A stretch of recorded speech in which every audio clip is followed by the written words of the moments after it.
Ladies and gentlemen, I'd like to welcome you back to Slangin The Bizkit. This is going to be episode 14 of Slangin The Bizkit, the new Slangin The Bizkit podcast, joined by my new co-host in a new studio. Not a new co-host, he got a brand new studio. He's at the new Polo Park Energy 106 studio in Winnipeg. How are you, Dave Wheeler, my friend, my one-eyed bastard? And I'm getting kicked out of the podcast already. I'm being replaced next week. What the hell? Yes, so for next week's podcast, this is, I guess, a little bit of a news update, I guess, to Dave and everybody listening. But Rob Lalonde, Rob from Butt Ends, he's actually coming into town tomorrow here in Motor City. And I said to Rob, I said, let's do an in-person podcast instead of the Zoom stuff that we do every single week. So Dave is here this week. Dave is gone next week. Rob was going to be in. And then Dave and I will resume business, as we always do every Sunday, the following week. Blame it on me. It's my fault. I got a wedding to go to on Monday. And that works out perfectly for everybody. Yeah, it's Halloween. I'm taking Halloween week off. Well, speaking of lies, the two biggest lies in pro hockey, I was told this the other day. I thought this was fantastic. Two biggest lies. Checks in the mail, and you're only going down to the minors for 2 weeks. Biggest lies in pro hockey.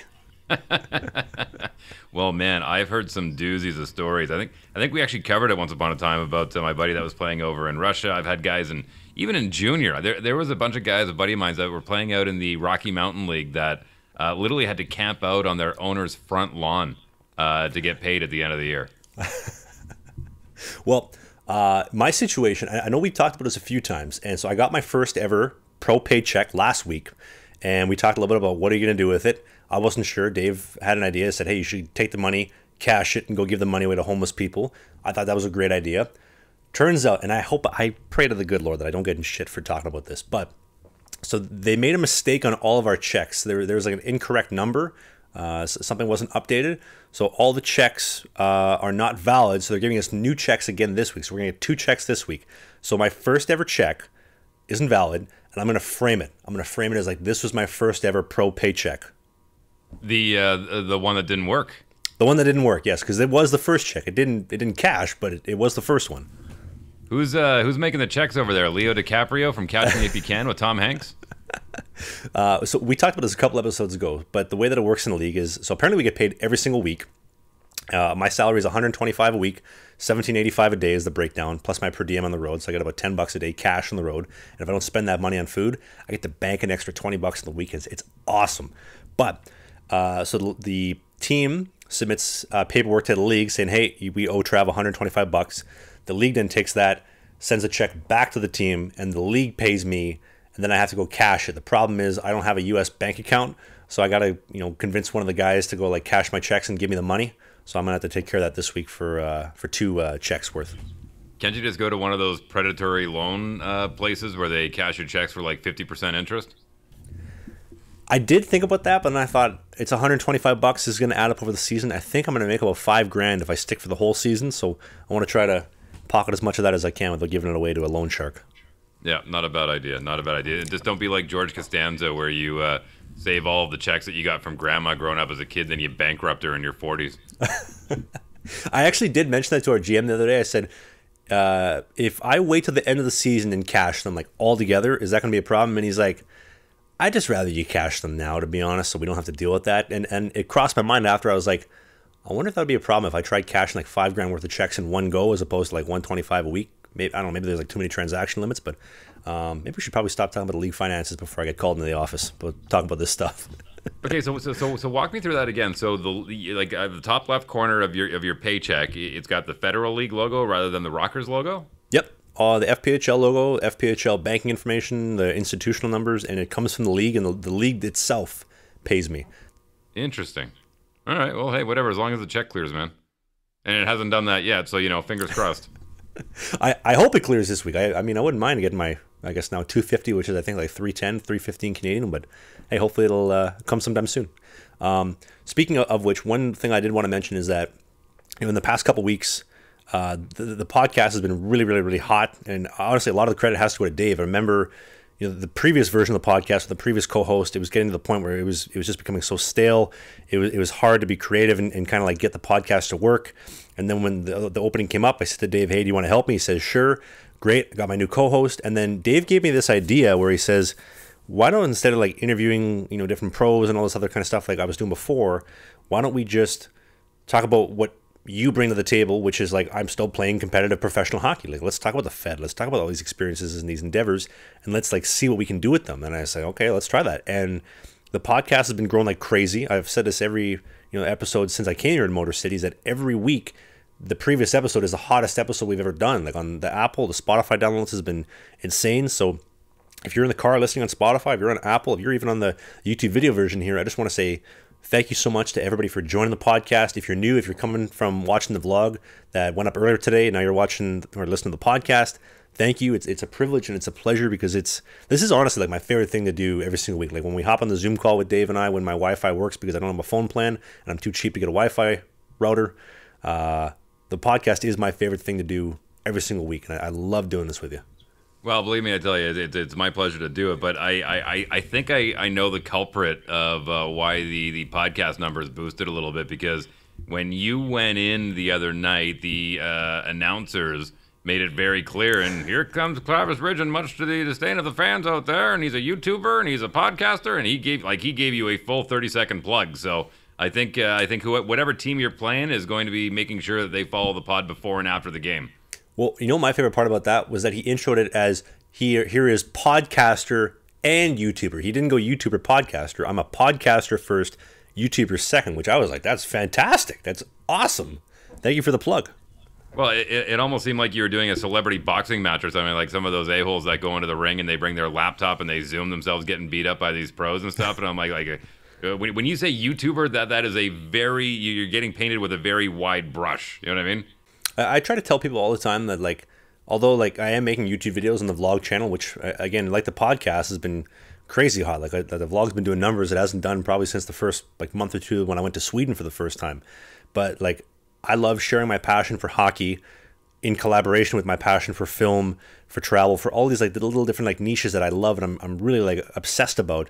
And I share that in addition to playing hockey at the level that I do, which I also love. Like there's so many things that I love doing. And not just a YouTuber, not just a podcaster, also a goalie. Great starting left bench for the Motor City Rockers. Have you gotten a roster about what your playing potential is over the next couple of weeks?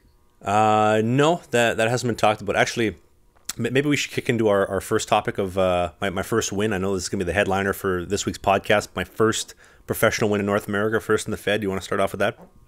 Yeah, absolutely. It was a hard-fought win from what I saw in the highlights.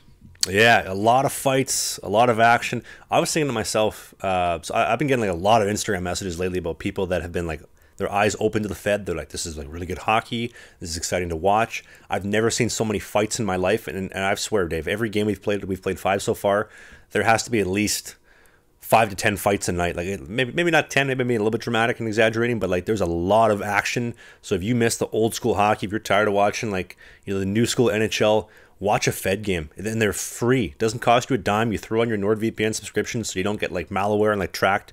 You go turn on the like the live stream for wherever we're playing. You watch the game. It doesn't cost you a dime. You can order in. You can get takeout, have Chinese food, have whatever you want, and just watch a great game. And hockey in its natural form. We're not going to sell you anything. We're not going to do any. Well, they do some like chuckle puck and like intermission games like in North America, but not like the NHL. Like I really think that if you're watching Fed hockey, it's really exciting to watch right now.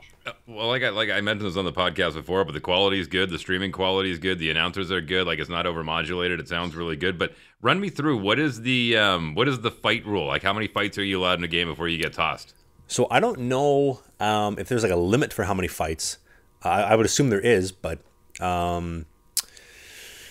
that's a good question because we had 2 guys get tossed and ejected on Saturday, one of which didn't even fight. Like they announced the guys who were thrown out of the game, and Korgs, our boy who's related to Billy Corgan, the Smashing Pumpkins, he got tossed, and we're looking around like Korgs didn't even fight. Korgs wasn't even doing anything. Why did he get tossed? And I guess they got the wrong guy, and then one of our guys that did fight didn't get a penalty. He just went right back to the bench and back in line for the next shift. So that was the setup there. Because I know they changed it. I'll be honest with you, I don't even know what it is for the NHL anymore, but I think it was okay, so from what I remember, in junior, you got 1 fight, 5-minute major, and then your second fight, you were automatically ejected. Mm-hmm. I know in junior when I played, keep in mind this is like 5-6 years ago, whatever it was, there was a limit of I want to say 10 fights in a year. If you had over 10, you got a 5-game suspension. But like up to wow. 10, you were good. Yeah, this is junior B. I don't know what junior A was. I can't remember what that one was, but yeah. Well, hang on. I'm glad you brought that up because this brings me back to memories once upon a time of Milt Stegall, who is a former Cincinnati Bengal wide receiver and played the majority of his career with the Winnipeg Blue Bombers. But he was being interviewed by Sean Churchill, who is a CTV broadcaster, and they started getting into it in the locker room. And Stegall turns around and says, "Have you ever played competitive sports?" He's like, "Yeah, I played junior hockey." He's like, "Ooh, junior hockey." So a lot of Americans don't really understand junior hockey. Like, 'cause I think when you hear junior hockey, you think like minor hockey. Junior hockey is basically anyone from the ages of 16 to 20. And junior hockey in Canada has different tiers. There's Tier 1 Junior A, which is your CHL, your Western Hockey League, your Ontario Hockey League, your Quebec Major Junior Hockey League. Then you've got Tier 2. Now, the difference between Tier 1 and Tier 2 is Tier 1 is, as far as the NCAA is concerned, is considered semi-pro hockey. So for every year you play in the CHL, you lose an eligibility of NCAA. If you play Tier 2, you can play 4 years of Tier 2 hockey and go on to play in the NCAA. So that's why you see a lot of Canadian guys coming up, and they're usually between the ages of 20 and 24. It's because they've just finished off their junior career after they're done playing minor hockey and going on to play junior hockey. And it's after Tier 2, there's Junior B. There are some leagues like back in the 90s where Junior C in Ontario, there were guys getting drafted into the later rounds into the NHL. So there's numerous tiers. Like even here in Manitoba, there's Junior A Tier 2, there's Junior B, Major Junior, which is more of a compressed city league of junior players, guys that still want to play competitively but want to work. It's a lot of, as we talked about last week with the whole relegation thing, like there's a lot of junior hockey in Canada, and it's good hockey and still a chance for guys to play. Yeah, and one thing worth mentioning too, I know that this is slowly kind of changing how the NCAA is becoming a more and more popular route. When I was junior eligible, it was that if you signed a CHL contract, you're automatically ineligible. Like, it didn't matter if you played a minute, 100 games. If you signed that contract, you were immediately ineligible for the remainder of your life to play NCAA. Now you have guys that are fighting that, and maybe they signed a contract they didn't play. They redshirt a year. Maybe they played a preseason game or two. There are a lot of guys who have played CHL games that are fighting that and are getting into the NCAA, because I do believe the college route is becoming more popular than the CHL route. But that's just one thing worth noting. Well, and I remember it was when I was going through that period, it was you're okay to go to camp, you're okay to get drafted, but the second you play an inter-squad game, 1 year of eligibility is gone. Yeah, so it's slowly backing its way up from the inter-squad games to the signing to, okay, if you played a little bit, we can redshirt you for a year. And yeah, they're slowly making its way back, because I do believe people are starting to realize how good NCAA Division I hockey is, and even D3 to an extent, and that is the route to allow kids to develop more, as opposed to in junior where you come out of 20, it's like, okay, are you ready for pro? You better be, because this is it. Well, not only that, but with the NCAA, especially in NCAA football, the way they're going to start allowing players to make revenue off of their jerseys and whatnot. I mean, now you're kind of it's the pot calling the kettle black. You know what I mean? If they're going to be calling the CHL, the WHL, OHL, and QMJHL, if they're going to be calling that semi-pro, I mean, there's an argument to be made that there could be some players in the NCAA that are making more money than some of these guys playing on the Western League. Absolutely, with different endorsements and brand deals and all the stuff. Like, the NCAA has changed so much in the last couple of years. It's interesting. I mean, we could do a whole podcast on that, but it is very, very, very interesting. And that was also a comment that I did see recently. Somebody asked, what is the college makeup of guys in the Fed, and specifically my team? Most of the guys on my team are NCAA Division III and or studs at ACHA Division I. I could be wrong. I know a bunch of the boys listen to the podcast, so they hear this, and then on Monday they'll probably, hey, Trav, I actually played NCAA Division I, just so you know, or something along those lines. But that is the general makeup of the Fed and my team specifically.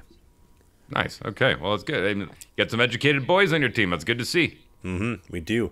And speaking of which, let's educate you on the first career win. Some of the amazing stories. I think that so.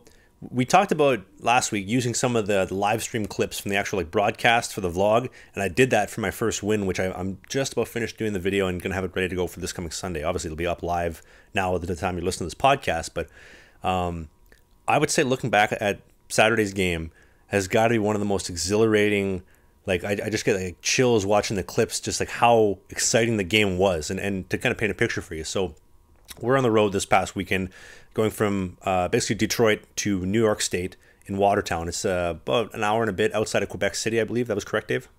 Yeah. So, like I said in the last podcast, you were closer to Justin Trudeau than you were to the New York Yankees.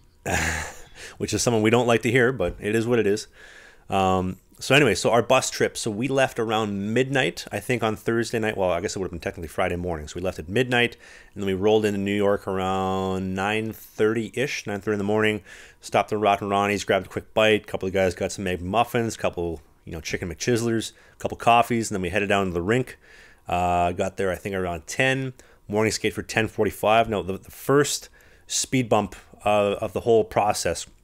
So in the Fed, at least with our team, I don't know about the other teams, but like we don't pack our bags. So like our equipment staff take care of everything. So like come road trip, I show up when, so let's say the bus leaves at midnight. I show up at 11:30 p.m. My bag is packed. It's ready to go. Everything's there. I just got to grab my bag, put it on the bus, sit my ass down, and that's it. Like it's very like almost like first class kind of. Like I've never had that before. And it's like very, very humbling. It's like, wow, like these guys really do take care of us. Like it's awesome. But so we get to the rink. I'm getting dressed. We're in a little bit of a pinch because, bus was a little bit late coming in the morning skate, only 45 minutes before to get a warm up in and get ready to go. And I can't for the life of me find my knee pads. And if you're not a goalie, essentially, I wear knee pads underneath my actual leg pads because like, I have a narrow butterfly. It's a J.S. Jaguar, Francois Lair, James Reimer special where my knees are tighter together. I expose them so the puck will hit my knees. I won't get like a broken kneecap from having the knee pads on, and I can cover and have a favorable rebound, right? And sometimes like I have a skate cut on my knee from when I was like 13 for like a skate coming and like slicing my knee open. I started wearing knee pads after that. So like I need to have knee pads for protection, and I can't find them. And I go to our equipment staff. I'm like, hey guys, do you know where my knee pads are? And one of the guys is like, well, I guess it's probably back in the locker room somewhere in Michigan. So I'm like, what the hell am I going to do? Like to me, a pair of knee pads is like having skates. Like I will not play without knee pads. So I'm looking around. I'm thinking like, what can I do? What can I do? I could put towels on my knees. That's not going to work. So I bumped into the Watertown Wolves team president and GM, shout out Curtis, and I told him what would happen. And he says, brother, I'm going to go home and I'm going to give you my personal set. And I was like, are you seriously? Like in the FED-Zino, I come to this man in a time of need and he's willing to go home while he was on the phone. I guess he was talking to somebody. He dropped the phone call, finished up, and then went home, got a set of knee pads, came back and gave me his own personal set so I could practice and be ready to go for morning skate. Like, Curtis showed it to you. That is an absolute class act if I've ever heard it in the Fed, and that was awesome. Very different from my knee pads, but the fact that I had anything was just like, that was awesome. So wow. I know, right? And especially like in the Fed where like guys are like scratching and clawing for every inch they can. It was very refreshing to see that like he was so, and he didn't even hesitate. He's like, oh, I'll just go home and I'll get my set. I got a set for you right at home. I'll be back in 10, 15 minutes. Boom. Had a new set. That's goalie camaraderie right there, man. Yeah, and that's karma. Like I hope that Curtis gets some good karma coming up. Hopefully not like against us, but like somebody else or like somewhere else in life, he gets some good karma because that was really awesome. I really appreciated that. Well, it's funny you say that because when you said this is the first time you've ever had somebody pack your bag for you, and goaltenders are more often than not creatures of habit and just need things a certain way, and things are a little bit different, and you need to admit that that's a thing. There's some psychological issues there, but I was thinking to myself, like, were you okay with that? Like, was there any point where you're on the bus going, I hope they remembered everything, I hope they didn't forget anything? Our equipment staff are so dialed in with everything. Like I have like a lot of confidence in them, but actually, like there's only two of them, so like when you factor in like you got two goalies, you have like all these extra roster players, like it's a lot of stuff to remember. So the fact that like they only forgot my knee pads or like they misplaced them or whatever, like that's like there's a lot of things that like they got right and a lot of work done. So like it's kind of a miracle like more mistakes weren't made. And I'm not saying that like I would expect them to make mistakes. I'm just saying like they have a lot of things to do in a short period of time. They do a great job, and like they're just like machines. They're dialed in. They don't make mistakes for the most part. But we recovered. We got the knee pads, and our equipment trainer, he says to me, he's like, dude, I'm so sorry. I apologize so much. And I'm like, dude, we got a set of knee pads. We're good to go. Like, no harm, no foul. As long as coach isn't pissed off, which he wasn't because I was ready to go. I beat some of the guys out to morning skate. I was ready on the ice before some of the other guys. I was like last 2 or 3. But like, no harm, no foul. We're good to go. So I get out there. Morning skate's fine. Come back to the hotel, have our nap, lineup set up for Friday. I got scratched Friday night. Our other goalie ends up going in. Shout out Scotty, Blake Scott. He was backing up on Friday night to Babs. We ended up losing 1-0 in overtime. Come Saturday, I'm going to be honest, I wasn't really expecting to back up. I thought I'd be scratched again just for the whole road trip. And come game time, coach was like, hey, you're back in. You're backing up tonight. I was like, okay, great. That's awesome. So I'm backing up. Game starts. You know, it seemed almost like it was the opposite of the night before. The night before it was like 1-0 in overtime, and Saturday night, first shot, first goal. I think it was like 2-2, like 4 or 5 minutes into the game. It was kind of crazy. And then things kind of settled down a little bit. It's about 18 minutes left, 17 minutes left, or sorry, 18, 17 minutes into the first period, and an all-out line brawl. Right off the face-off, one of their guys jumps our guy from behind, starts suckering him. Our guys come in. Everybody's fighting everybody. Everybody's hitting somebody. And so their team captain, this is a little side story I'm going to tell you here. So shout out, I hope I don't screw up his name, Charlie Pence Jr., I think was his name. He comes up to me in warm-up and he says, hey, Trav, I got a question for you. And I said, what's that? And I have no idea who he is at this point in time outside of he has a C on his jersey. And he says, why does everybody hate you? And at this moment, in time, I'm prepared to just take an absolute verbal assaulting from him. So I was like, well, I have to humor him a little bit. And I said, well, I'm not very good looking, but as far as the rest goes, I'm kind of just as confused as you are. And then he actually had some nice things to say about me. He said, hey, keep doing what you're doing. It's great for the league. Great for, thanks for, helping us get, people out here to the game. It's awesome. Keep doing what you're doing. I'm like, wow, like what a nice guy. Have a good luck. Good luck tonight. I hope you have a great game. And then fast forward back to the brawl. He jumped one of our D-men and he was like suckering him from the video that I saw. And then our goalie Babs gets in there. So that's questionable, by the way. What I saw is that the fight had kind of ended and he just kind of continued, and that's when your goaltender jumped in. But it from what I remember, and there was a lot of melee and chaos going on, but it looked like they had squared off for the most part. But your boy got the raw end of the deal at the end. Yeah, absolutely did. He got suckered, and then so Babs gets in. So Babs, our goalie, our starting goalie, is squaring off with their captain, with the ref in between. You think, okay, the ref's in between, everything's all safe. No, Babs doesn't care. Babs is swinging for the fences between the ref, and he's like making contact, boom, right in the face, boom, like Conor McGregor, like boom, just gonna wrestle my knuckle out of your orbital bone there, kid. Like, great fight. And then so the second he makes contact with his face, I look behind me, I look at coach, and I say, yeah? He says, yep. So I know I'm going in right away, right? So that we kind of have that. And so, 10 minutes later, all the penalties get sorted out. I go into the game. My first real experience, because, the last game I played, I only got like a minute 14 at the end. And so that I knew, Dave, I swear to God, I knew they were going to do this the second I got into the net, because all of a sudden, the crowd kind of started getting a little bit antsy. They started like kind of chirping me, everybody had something to say. So they dumped the puck in on me. I cover it. And this guy on their team comes in full speed, snows me as hard as he can, like boom, like snow, like full on, like shower. Like I hadn't showered today, I needed a shower kind of deal. And all hell breaks loose again. Bedlam in the Watertown Forum. So that's taken care of. I knew they were going to snow me. First shot, first goal, low blocker. Wasn't really happy with it, but then we ended up coming back. We're kind of crawling back and forth. They score, we score. They score, we score. And then so it ends up being, I think, 5-5 going into the third period. They score again, 6-5. We score, greasy one at the doorstep, 6-6. 3 minutes left. We bury one. We're up 7-6, and we're like, boys, this is our first lead of the night. This is great. 3 minutes left. We're leading. Like, what more do you want? Minute left in the game. We toss a pizza right over the glass. Penalty. Down 5-on-4. Not a big deal. And then immediately, like 5 seconds later, one of our guys, I think they took down one of their guys driving the net, 5-on-3 for 58, 59 seconds. They pull the goalie 6-on-3 for a minute. And for me personally, there was a couple saves I made over the course of the game where I was like, okay, I think things are going to go well. I think things are going to be fine. Before the penalties, I was kind of like, I don't know. It might be kind of helter-skelter because we're kind of even strength. But like as the penalties started rolling in, I felt, at least in my mind, I knew what I had to do, and I had to play good rebound control hockey. And I think the three guys on the ice knew that, hey, we got to play defense and we're going to win this game. And Watertown threw, I think, 5 or 6 shots at me in the last 30 seconds, stopped them all, got a little bit lucky too, had a nice little bounce off my hip. The puck kind of squeaked through the crease, past the post, and we ended up winning. Time expires. Now, all game, the people in Watertown were just chirping the shit out of me. Like, I don't know what it is. I could hear everything that these people were saying. from comments about my beautiful girl, who's the most beautiful girl in the world. I have you know, I got the best girl in the world. But they disagreed. They had some choice words. To your mother doesn't love you. You got an ugly face. The podcast is terrible. Thanks for listening, by the way. And the vlog is shit.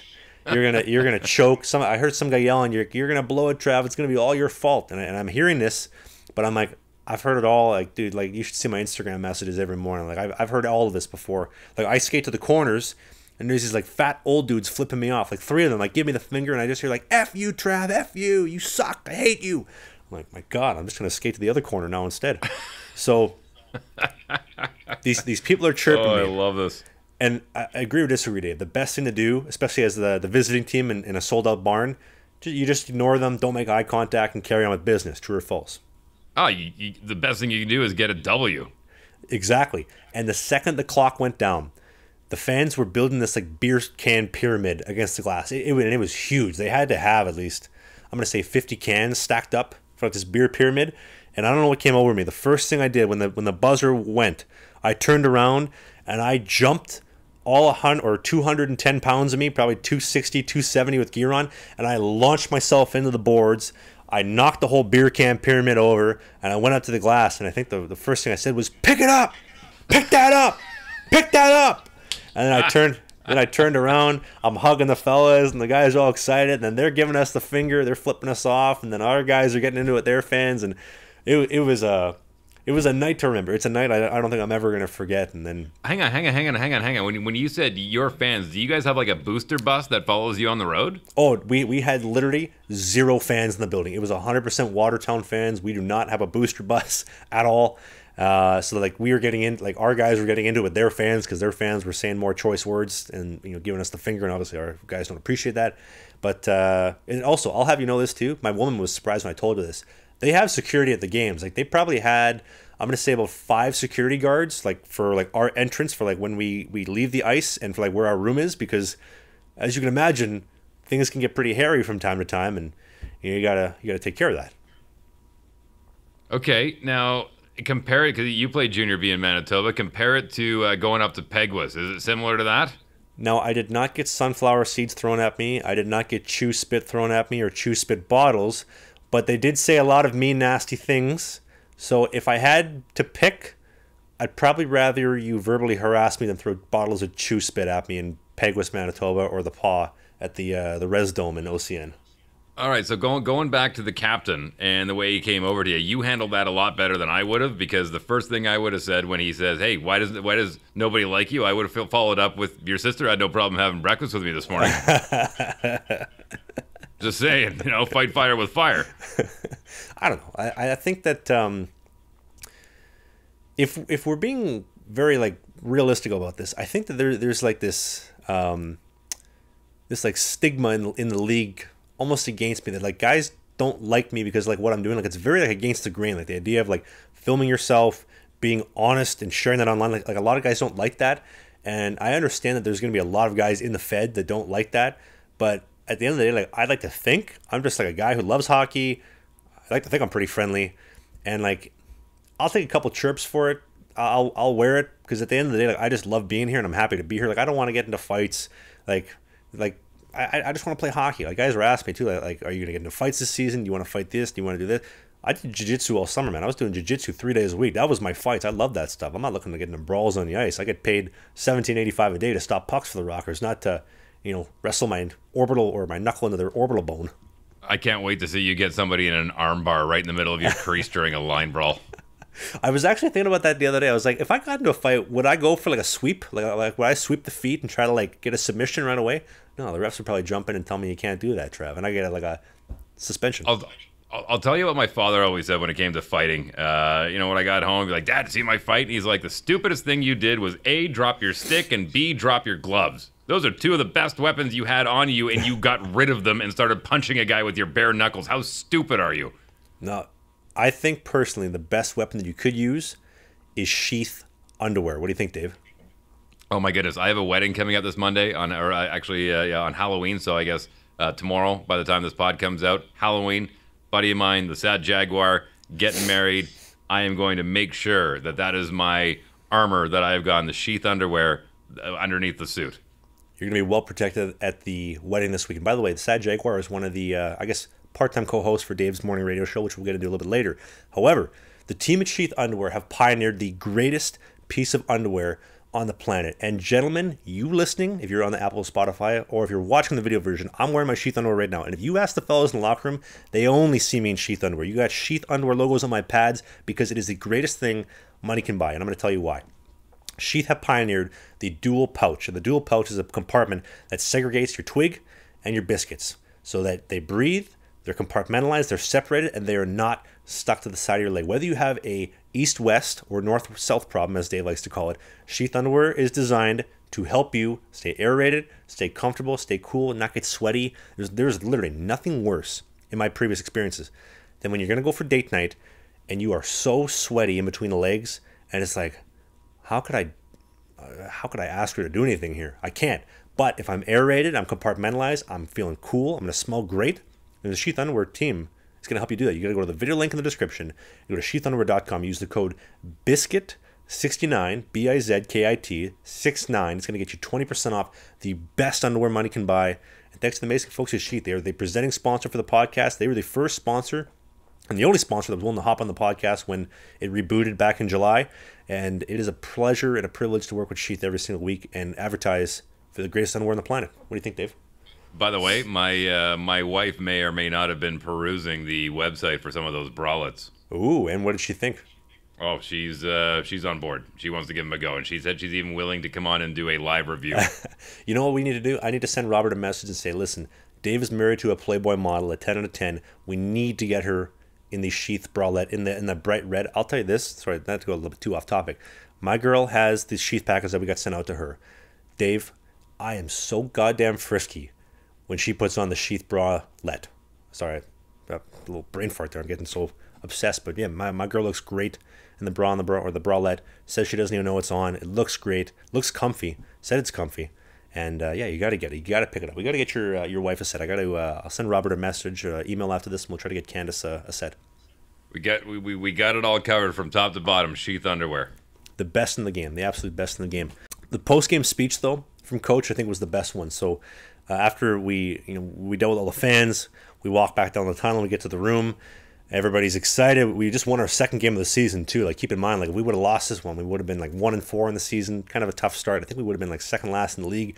Now we got a big win, a road win, despite all the adversity. By the way, most of us were still trying to get the Olive Garden out of our system from like pregame meal. I know that me personally, I told Coach, I said, like, when we sat down, we had the unlimited salad, and then we had the chicken parmesan. I said, Coach, I'm telling you right now, we are only renting this. We are not actually buying a pregame meal, and you can quote me on it. And during the game, it came to fruition. It came true. So, man, I'll be honest with you. You know, earlier in the pod, you said that this is kind of like a more old school version of hockey. The fact that you guys are carb loading at Olive Garden goes that's old school hockey too. I don't know if I should say this, but Coach mentioned the pregame meal. He says, I've been telling our ownership group, I says, if we get more money for better food gets better performance. And I'm like, yeah, like, that's right. And listen, the team absolutely takes care of us on the road. Like, the like post morning skate meal, taken care of. Dinner after the game, taken care of. Lunch, everything was taken care of. I literally did not have to spend one penny this weekend on food because the team takes care of us so well. But the Olive Garden is a little bit kind of ironic that, it's the Olive Garden of all places. You know what I mean? So, but I will say the salad was pretty good. I do like the dressing they have on the salads. But anyway, they still line up for the Olive Garden on Portage Avenue here in Winnipeg every weekend when it opens, man. So after the game, Coach gives a pregame speech. Everybody's excited. We just won, and Coach says, I don't really know where to begin. We got a guy, shout out Cade Landon, our smallest guy on the team. Is like 5'6". The guy's got a 2 goals in the night. Absolute beauty. Batted a puck out of the air for a 3-3 goal. Shout out to him. Shout out to the team. Obviously, I got my first win. But he says, fellas, there's nothing else to say other than I'm buying beers tonight. And we went nuts. We were ready. We got all the gear off, loaded up the bus, and we had an awesome bus ride home. We got home, I think, around like 8 in the morning the next day. But what a road trip. What a first ever win, first experience in the Fed. Also, I still haven't even had my first start, technically speaking, so that hopefully will be coming up sometime in the near future as well. But you get the credit for the W on that one, do you not? Yes, I am 1-0. I'm undefeated in the FED-Zino. Did you get the puck? I did get the puck. I actually, I got so obsessed with knocking over that beer can pyramid that I forgot about the puck. And when we were walking to the room, it crossed my mind. I was like, oh shit, I probably should have got the puck, because like I had the puck and I just let it go when I jumped in the crowd or jumped in the stands. And our team trainer, he comes up to me, he's like, hey Trav, here's your puck, here's the first game puck. I'm like, yes. So I got my first win puck that's going to get framed up, probably my first ever paycheck, and we'll be rolling. Frame them together, put them together, man.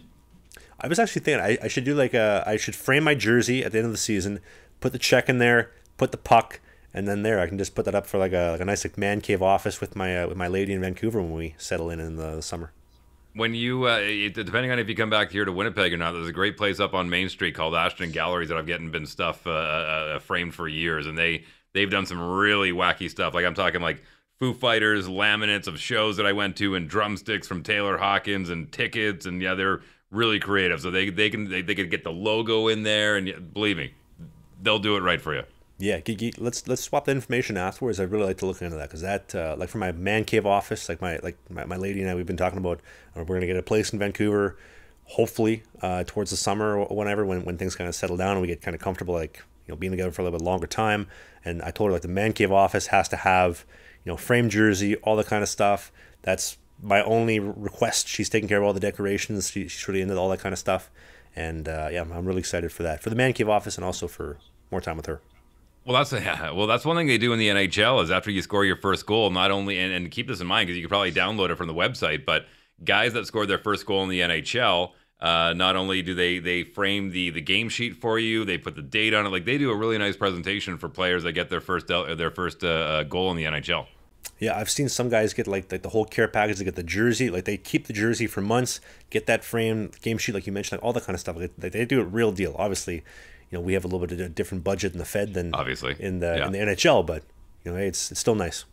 By the way, if you had your choice, would you prefer to go what you went through in Waterton with the fans, or be at home at Rogers Centre in Vancouver and have your fans throw jerseys on the ice and boo you off the ice after your 9th loss in a row?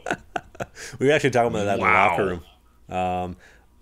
You know what? Vancouver's an awesome place, but probably dealing with that and all the fans heckling would not be fun. I will say, though, I get chills thinking about this. Our walkout song in Motor City is Ba With The Ba by Kid Rock. The Ba With The Ba, the bang. He's a Michigan boy. That makes sense. What a song. And and they play it on like full blast with the lights out and like the light show going on. It gets me excited just thinking about it right now.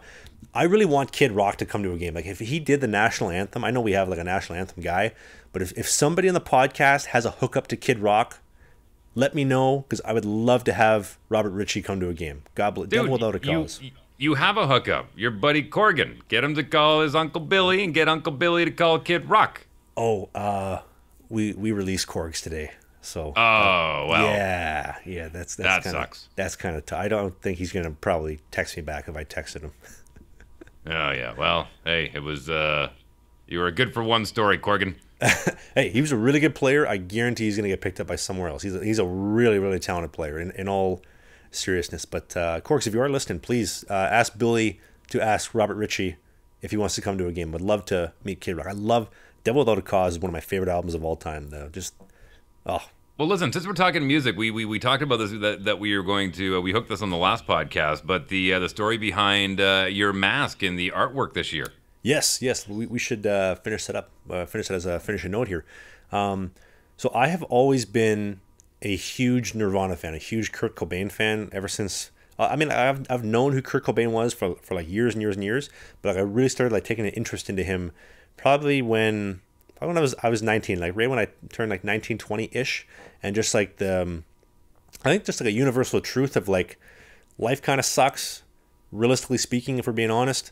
And although he was able to amount millions of dollars and a lot of success in a very short period of time, he still had the same problems that everybody else did, and he was very honest and very upfront about them. And I just found something about that so relatable and just so it hit home for me.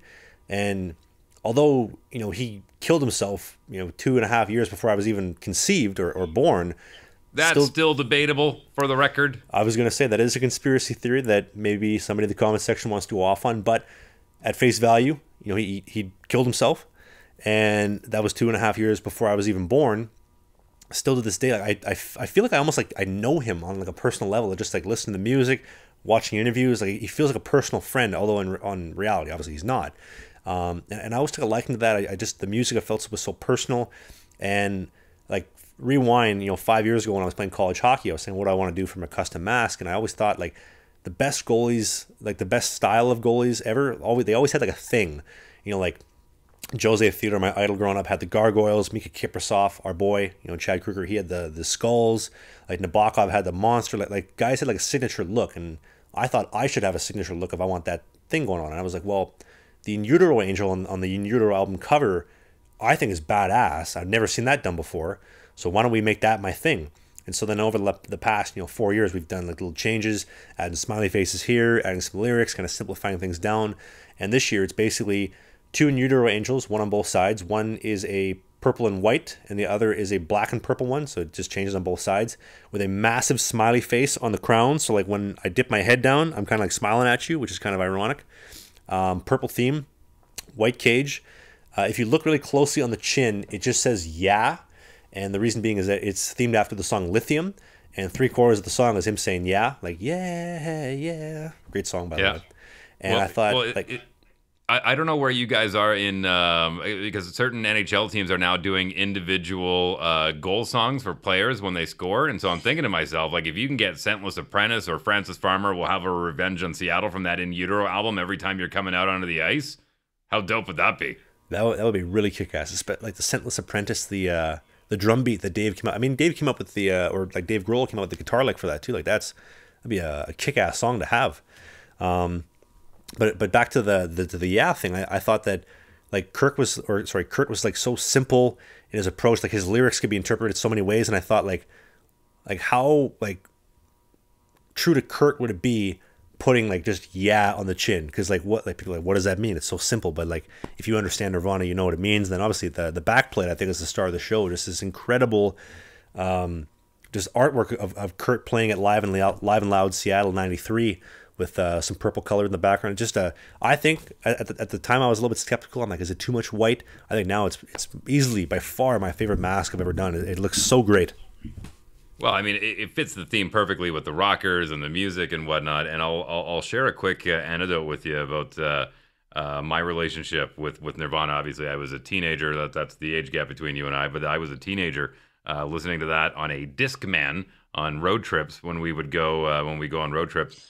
And I had become a huge Foo Fighter fan afterwards and met Dave Grohl a couple of times in the band and Taylor Hawkins, and they're just wonderful gentlemen. Rest in peace, Taylor Hawkins. But I remember this vividly, and this was even before the idea of radio even entered into my head. But we were on the road. We were in St. Albert, Alberta, which is a bedroom community of Edmonton, and we had I think we just finished up morning skate, and we were having some lunch, team lunch, and I ran over to a payphone. Again, showing my age. Had to run to a payphone, and there was a girl that I had went to grade school with, and I called her up to see if she wanted to come to the game or hang out while I was in town, and her mother answered, and I said, "Hey, is Leslie there?" And she said, "No, she's not really taking calls right now." I said, "Oh, is everything okay?" And she said, and keep in mind, this is before the internet, it hadn't hit the paper yet. She said, "No, Kurt Cobain died today." And I had to go back to the table and explained to all my guys, I'm like, guys, like get their attention. I'm like, hey, because we were all big fans. The majority of us, like 90% of us, were all big Nirvana fans, and make this announcement to my team and management that Kurt Cobain had taken his own life and he was dead. And I still remember that vividly because it's just so serendipitous for what I ended up going into as far as a career, being a morning radio DJ talking about music and that kind of stuff. But yeah, it's it's so strange because Dave Grohl even talked about when they would do Nirvana shows, when they started off small, it was, the punks. They were doing this in Seattle, Washington, and then all of a sudden, as their fame grew, and as you talked about, it was a very quick meteoric rise to fame. They saw jocks showing up, these are the guys that used to beat us up in high school, and now they're showing up at the shows and they're headbanging along with everyone else. So believe me when I tell you, our locker room played that album In Utero for dressing room music before games more than I can remember. It's a fantastic album. I really do think that if you're a true Nirvana fan, you would agree that In Utero is better than Nevermind. Nevermind has the bigger hits and a lot of really good songs as well, but like In Utero is just So fantastic. I will say, as a little side note, 2019, April of 2019, when I was playing college hockey at Vancouver Island University in Nanaimo, it's only like 4 hours away from Seattle. For the 25th anniversary, I decided, I was like, I want to go down to the house. I want to go pay my respects, because I feel that, like, at the time, Kurt Cobain had, you know, changed my life, kind of saved my life, and a lot of other things. And I was like, I feel like it's right to go and do that. And I remember, you know, my girlfriend at the time, we went together, and I remember just like turning the corner around, and then boom, out of all this, the trees is the house where, like, he killed himself. Obviously, the greenhouse where he did kill himself has been demolished ever since then, but the house is still there.